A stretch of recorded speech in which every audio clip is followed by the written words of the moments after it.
Hello friends, welcome to channel the beginnings. இன்றைக்கி நம்ம 2 ராஜாக்கள் 14 25 அதிகாரம் வரைக்கும் உள்ள பகுதியிலிருந்து கொஸ்டின்ஸ் பார்க்கலாம். வாங்க போகலாம். ஃபர்ஸ்ட் கொஸ்டின், இஸ்ரவேலின் தேவனாகிய கர்த்தாவே, நீர் ஒருவரே பூமியின் ராஜ்யங்களுக்கெல்லாம் தேவனானவர். நீர் வானத்தையும் பூமியும் உண்டாக்கினீர். செகண்ட் கொஸ்டின், அவன் தன் தகப்பனாகிய தாவீது செய்தபடியெல்லாம் கர்த்தரின் பார்வைக்கு செம்மையானதை செய்தான். தேர்ட் கொஸ்டின், ராஜாவாகிய ஆகாஸ் கட்டளையிட்டபடியெல்லாம் ஆசாரியனாகிய உரியா செய்தான். ஃபோர்த் கொஸ்டின், உன் விண்ணப்பத்தை கேட்டேன், உன் கண்ணீரை கண்டேன், இதோ நான் உன்னை குணமாக்குவேன். 3ஆம் நாளிலே நீ கர்த்தருடைய ஆலயத்துக்கு போவாய். ஃபிஃப்த் கொஸ்டின், கர்த்தருடைய ஆலயத்தின் உயர்ந்த வாசலை கட்டினான். சிக்ஸ்த் கொஸ்டின், உன் இருதயம் இலகி நீ கர்த்தருக்கு முன்பாக உன்னை தாழ்த்தி உன் வஸ்திரங்களை கிழித்து கொண்டு எனக்கு முன்பாக அழுதபடியினால் நானும் உன் விண்ணப்பத்தை கேட்டேன்.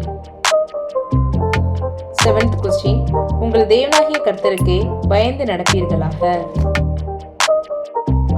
எய்த் கொஸ்டின், கர்த்தரிடத்துக்கு தன் முழு இருதயத்தோடும் தன் முழு ஆத்மாவோடும் தன் முழு பலத்தோடும் மோசேயின் நியாயப்பிரமாணத்திற்கு ஏற்றபடியெல்லாம் செய்ய மனதை சாய்த்தான்.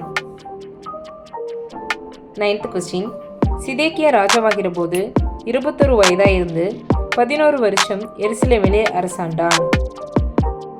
10th கொஸ்டின், அவனுடைய சிறைச்சாலை வஸ்திரங்களை மாற்றினான்.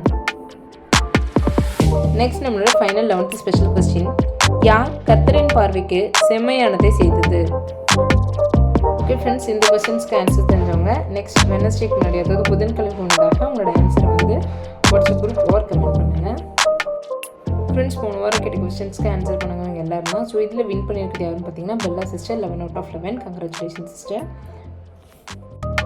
Ruby Shiny last winner announce பண்ணும்போது உங்களோட மார்க் வந்து 1 வீக் கன்சிடர் பண்ணாமல் வந்துச்சு. ஸோ நீங்கள் ரிமெம்பர் பண்ணிங்க. ஸோ அதுக்கேற்ற மாதிரி மார்க் வந்து உங்களோட ஆன்சர் கால்குலேட் பண்ணி போட்டாச்சு. ஸோ 39.5 உங்களோட மார்க்கு அவுட் ஆஃப் 44.